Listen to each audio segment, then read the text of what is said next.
حسین یا حسین۔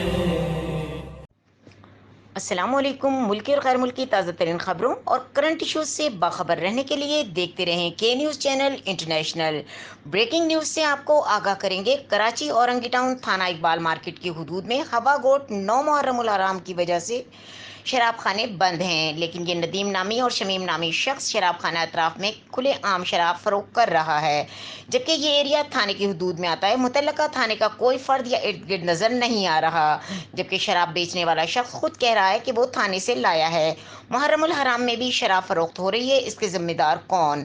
شراب فروخت کرنے والا یا پھر فروخت کروانے والا؟ اتنا کچھ ہو رہا ہے محرم الحرام کے مہینے میں۔ متعلقہ ادارے خاموش تماشائی بنے ہوئے ہیں، کیونکہ انہیں بھتہ ملتا ہے اور مختلف جگہوں سے پکڑی ہوئی شراب کو مہنگے داموں اس طرح فروخت کر کے اپنے پیسے بناتے ہیں۔ سندھ حکومت اس بارے میں نوٹس لے۔ مزید خبروں اور اپڈیٹ کے لیے دیکھتے رہیں کے نیوز چینل انٹرنیشنل۔